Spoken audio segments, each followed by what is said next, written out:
Everyone, আসসালামু আলাইকুম। সবাই কেমন আছেন? আশা করি সবাই অনেক অনেক ভালো আছেন।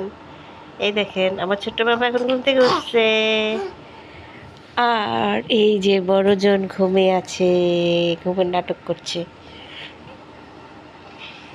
হাই হাই, চলো চলো চলো। হাই হাই, আমি এখন ভাত খাবো।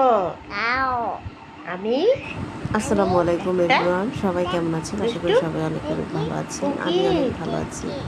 চলে আসলাম একটা নতুন ব্লগ নিয়ে। আসলে নতুন বলতে এটা আমার লাস্ট রোজার আগে আমি যখন বাড়িতে যাই, মেবি এটা 27 তারিখের ভিডিও, 27 রোজার দিনের ভিডিও আমি শ্যুট করেছিলাম, বাট সেটা আপলোড করা হয়নি। তো ভাবলাম আপনাদের সাথে সেটা শেয়ার করি। হচ্ছে আমার হালিমের ফাইনাল লুক না, আসলে অনেকক্ষণ ধরে রান্না করছিলাম, সেটা আপনাদের সাথে শেয়ার করা হয়নি। তো এবার ঈদেকে কোথায় বেড়ালেন সেটা ব্লগ অবশ্যই শেয়ার করেছেন অনেকে শেয়ার এখনও করেননি। যেমন আমি এখনও কোথায় কোথায় ঘুরতে গিয়েছি সেই সম্পর্কে কোনো ব্লগ এখনও আপলোড করিনি। চেষ্টা করব খুব দ্রুত আমার ব্লগগুলো আপলোড করে দিতে। প্রায় অনেক দিন হয়ে গেছে আমি কোনো ব্লগ আপলোড করি না। তো যাই হোক, ঈদে কে কী কোথায় ঈদ করলেন, কোথায় কি করলেন সেটা আমাকে অবশ্যই জানাবেন। আমি তো ঈদের আগে বাবার বাড়িতে চলে গিয়েছিলাম। তো অনেক কষ্ট হয় রোজা রেখে বাবার বাড়িতে যেতে, বাসে, যদিও এসি বাসে গিয়েছিলাম তবুও অনেক কষ্ট হয়েছিল, যেহেতু রোজা ছিলাম। আর বাসের যে গন্ধ, সেই গন্ধটা একদম সহ্য হয় না। তবুও কী করব, কিছু করার নেই। আপনজনদের সাথে তো ঈদ করতেই হবে, আর একা একা তো ভাড়া বাড়িতে ঈদ করা যাবে না। ঈদ করা যাবে না এটা বললে ভুল হবে, ঈদ করা যাবে, বাট লোকে কী বলবে, আর নিজেরও তো খারাপ লাগবে। সেজন্য বাড়িতে চলে যাই যত কষ্টই হোক। আর এদিকে কথা বলতে বলতে আমি ইফতারগুলো তৈরি করে ফেলেছি, আপনারা দেখতেই পাচ্ছেন। আর লাস্ট টাইমে গ্যাসের অনেক সমস্যা হয়, সেটা তো তোমাদের সাথে শেয়ার করেছি। আর এই যে ছোট বাচ্চা থাকলে তো আরও বেশি ডিস্টার্ব হয়, ওরা এসে বারবার টেবিলের উপর খানা দেয়। তো যাই হোক, বাচ্চা থাকলে এরকম হবেই, ওরা তো আর সবসময় বাচ্চা থাকবে না, একদিন না একদিন ওরা বড় হয়ে যাবে, তখন হয়তো আর এরকম করবে না।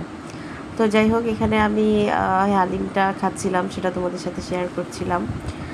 আর ঈদে আমরা আমাদের বাড়ির আশেপাশেই ঘোরাঘুরি করেছি, সেটা একটু একটু ক্লিপস নিয়েছি।